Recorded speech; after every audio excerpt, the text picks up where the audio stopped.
difícil de ser escondido, porque pilotos estavam falando nas frequências da rádio, que estavam vendo coisas, então isso daí, de uma maneira ou de outra, seria público.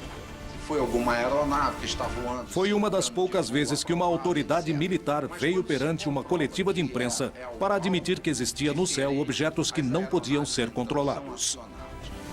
O que ocorreu foi que os radares detectaram vários objetos não identificados. Vários minutos, as aeronaves nossas que decolaram foram acompanhadas por esses objetos. Uma aeronave foi acompanhada por cerca de 7 de um lado e 6 do outro.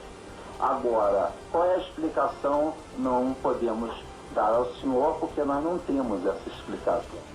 Na ocasião, inclusive, o Moreira Lima prometeu que em 30 dias iria entregar à nação, que estava perplexa diante dos fatos, um relatório de tudo que se deu naquela noite. Mas o relatório prometido só foi revelado quase 30 anos depois. Esse documento específico desse caso mostra claramente que a Força Aérea chegou à conclusão que havia uma inteligência por trás daqueles fenômenos, que havia uma tecnologia anos-luz à nossa frente. Se diz que os objetos estavam sob controle inteligente, que eram materiais, e que foi notado que eles estavam sob controle inteligente pela forma como eles manobravam informação, pela distância uniforme mantida dos pilotos no ato da perseguição. Esse relatório ele só não diz que os objetos são extraterrestres, mas só faltava isso. Por que se ocultaram as conclusões? O que realmente aconteceu na noite oficial dos OVNIs? Só podemos concluir que o Brasil foi invadido, entre aspas, evidentemente, por forças extraplanetárias. Eles eram objetos voadores, tripulados ou não, mas possuidores de uma tecnologia muitas vezes superior à nossa. Muito pior era a gente não ter condições de dizer como nos defendermos deles caso eles tenham uma atitude agressiva. Foi uma invasão pacífica. A noite oficial dos OVNIs continua cheia de mistérios. Porém, mesmo com dúvidas, uma coisa ficou clara. A Força Aérea Brasileira aplicou recursos para estabelecer o que estava acontecendo nos céus do seu país e chegou à conclusão de que se tratava de objetos voadores não identificados com movimentos inteligentes. O que aconteceu na noite oficial dos OVNIs demonstrou aos peritos que os militares estavam interessados em investigar o fenômeno, mas que as conclusões não eram reveladas. E nós conversávamos com um grupo de amigos e nos foi feita essa colocação. Por que os ufólogos brasileiros não fazem algo para que acabe essa política de sigilo ao fenômeno UFO? E nós iniciamos, então, a partir daquele mês de março, a campanha UFOs, Liberdade de Informação Já, que pedia ao governo que abrisse definitivamente seus segredos quanto aos discos voadores. Os ufólogos brasileiros procuraram pressionar o governo e os militares. Os segredos de 60 anos de investigações oficiais estavam a ponto de serem revelados.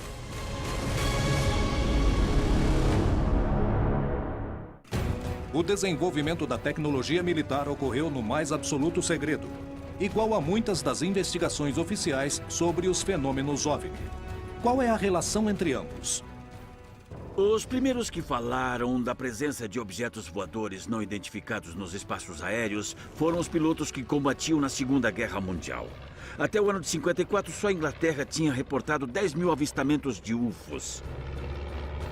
A menos que um OVNI apareça no sul da Califórnia. Que seja lá e que todo mundo veja, fotografe e o presidente tenha que dizer: certo, fomos visitados. Mas até isso acontecer, eles farão de tudo para encobrir. Como estão fazendo até hoje? Há uma boa razão e certamente não queremos revelar os segredos da defesa nacional. Com certeza há boas razões baseadas em fatos para não revelarem os segredos. Decididos a conhecer a verdade e baseando-se no testemunho de militares que tinham investigado os casos, os ufólogos do Brasil começaram uma campanha para ter acesso à informação oficial. Esse é um fenômeno legítimo e passível de uma investigação apropriada por parte da comunidade ufológica civil e também com participação militar. A campanha começou a juntar assinaturas em toda a população e teve uma ampla difusão nos meios de comunicação massivos. A Força Aérea Brasileira começou a ceder ante a pressão pública. E a estratégia era: vamos selecionar, escolher 3 casos da ufologia brasileira que sejam suficientemente contundentes e que tenham informação comprovada da participação do Exército, da Marinha ou da Aeronáutica em algum processo. Porque nós temos informações e documentos, já vazados em outras circunstâncias, que comprovam o envolvimento militar nessas 3 ocorrências. E as nossas ideias iniciais era pedir, inicialmente, a liberação dos documentos oficiais da Noite Oficial dos UFOs, da Operação Prato, e depois nós também colocamos dentro dessa campanha o caso Varginha. Eu recebi no meu escritório uma ligação de um porta-voz da Aeronáutica convidando o grupo que estava por trás dessa campanha, que era a Comissão Brasileira de Ufólogos, para ir a Brasília para ver os documentos que nós então solicitávamos. Nós então pudemos ver uma quantidade vasta de documentos. Eram várias pilhas, eram milhares de páginas e muitas fotografias que nos foram mostradas pelos militares. E lá nós tivemos em mãos alguns desses documentos que nós solicitávamos. Porém, não nos deixaram fazer cópia de nada, anotar nada, nem fazer fotografia de nada. Nós pudemos entrar ali exclusivamente com a roupa do corpo e sair dessa maneira. Eles disseram que só possuíam aquilo. Nós sabíamos que havia mais. Os ufólogos não ficaram satisfeitos com essa primeira reunião e saíram sem material, mas com a promessa de que todos os documentos existentes seriam revelados. Mas passaram-se anos para que os arquivos não fossem mais confidenciais. Somadas todas as liberações, nós chegamos a ter 4.500 páginas de documentos que antes eram secretos, liberados oficialmente pela Força Aérea Brasileira. Então não dá para acreditar que toda a estrutura da Força Aérea Brasileira tenha, ao longo de 60 anos, produzido 4.500 páginas. Isso é óbvio. Nós acreditamos que seja apenas a ponta do iceberg. Em 2010, a Força Aérea tomou uma decisão que surpreenderia a todos os envolvidos.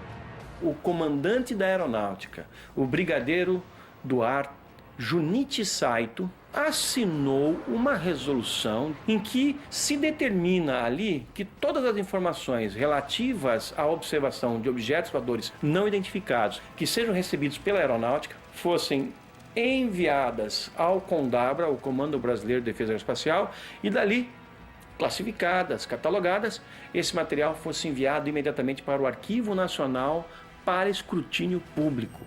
A campanha UFOS Liberdade da Informação Já comprovou que os órgãos oficiais investigavam as denúncias de OVNIs e também deixou claro que nem toda a informação era revelada, aumentando as suspeitas de que alguns órgãos mantinham os resultados em segredo. O interesse dos governos pelo fenômeno OVNI envolvia toda a região, mas são poucos os casos em que esse interesse se revela publicamente. E se nós fizermos um passeio pelo continente, vamos encontrar o Chile, que é completamente transparente, segundo essa questão, e desde 1997 tem um organismo de pesquisa de discos voadores oficial, e lá tudo é transparente. Tanto que o seu site na internet começa com gravações de pilotos relatando observações de UFOs. Em 1997, o mesmo ano em que os ufólogos do Brasil começavam a campanha UFOS Liberdade de Informação Já, o Chile fundava o Comitê de Estudos de Fenômenos Aéreos Anômalos. O número de testemunhas válidas ao redor do mundo é tão numerosa que é impossível ignorar. A ufologia aeronáutica trabalha em função do risco que significam esses eventos ou esses fenômenos. 95% de tudo que nós recebemos é perfeitamente explicável e jogamos fora. Fica uns 5%, dos quais uns 2% esclarecemos e sabemos o que é exatamente. E restam uns 3% que não sabemos o que é. Realmente, aí poderemos falar que existe um fenômeno aéreo anormal que não sabemos explicar e que está presente. A criação de órgãos oficiais dedicados ao estudo de fenômenos OVNI prova o interesse dos estados nesses episódios.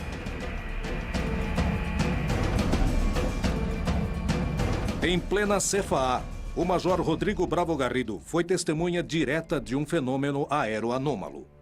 Foram raras as vezes as quais um militar ocultaram as conclusões. O que realmente aconteceu na noite oficial dos OVNIs? Só podemos concluir que o Brasil foi invadido, entre aspas, evidentemente, por forças extraplanetárias. Eles eram objetos voadores, tripulados ou não, mas possuidores de uma tecnologia muitas vezes superior à nossa. Muito pior era a gente não ter condições de dizer como nos defendermos deles caso eles tenham uma atitude agressiva. Foi uma invasão pacífica. A noite oficial dos OVNIs continua cheia de mistérios. Porém, mesmo com dúvidas, uma coisa ficou clara. A Força Aérea Brasileira aplicou recursos para estabelecer o que estava acontecendo nos céus do seu país e chegou à conclusão de que se tratava de objetos voadores não identificados com movimentos inteligentes. O que aconteceu? Inclusive, o Moreira Lima prometeu que em 30 dias iria entregar à nação, que estava perplexa diante dos fatos, um relatório de tudo que se deu naquela noite. Mas o relatório prometido só foi revelado quase 30 anos depois. Esse documento específico desse caso mostra claramente que a Força Aérea chegou à conclusão que havia uma inteligência por trás daqueles fenômenos, que havia uma tecnologia anos-luz à nossa frente. Se diz que os objetos estavam sob controle inteligente, que eram materiais, e que foi notado que eles estavam sob controle inteligente pela forma como eles manobravam informação, pela distância uniforme mantida dos pilotos no ato da perseguição. Esse relatório ele só não diz que os objetos são extraterrestres, mas só faltava isso. Porque seu na noite oficial dos OVNIs demonstrou aos peritos que os militares estavam interessados em investigar o fenômeno, mas que as conclusões não eram reveladas. E nós conversamos com um grupo de amigos e nos foi feita essa colocação. Por que os ufólogos brasileiros não fazem algo para que acabe essa política de sigilo ao fenômeno UFO? E nós iniciamos, então, a partir daquele mês de março, a campanha UFOS, Liberdade de Informação Já, que pedia ao governo que abrisse definitivamente seus segredos quanto aos discos voadores. Os ufólogos brasileiros procuraram pressionar o governo e os militares. Os segredos de 60 anos de investigações oficiais estavam a ponto de serem revelados.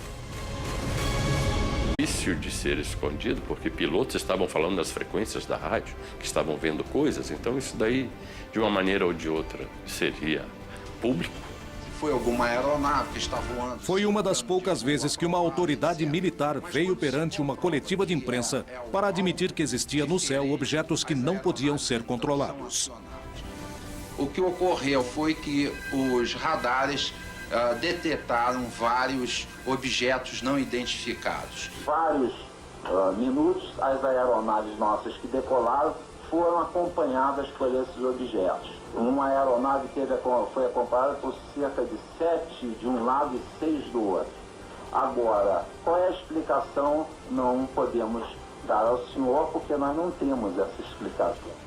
Na ocasião, inclusive... O desenvolvimento da tecnologia militar ocorreu no mais absoluto segredo, igual a muitas das investigações oficiais sobre os fenômenos OVNI. Qual é a relação entre ambos? Os primeiros que falaram da presença de objetos voadores não identificados nos espaços aéreos foram os pilotos que combatiam na Segunda Guerra Mundial. Até o ano de 54, só a Inglaterra tinha reportado 10 mil avistamentos de UFOs. A menos que um OVNI apareça no sul da Califórnia. Que seja lá e que todo mundo veja, fotografe e o presidente tenha que dizer: certo, fomos visitados. Mas até isso acontecer, eles farão de tudo para encobrir. Como estão fazendo até hoje.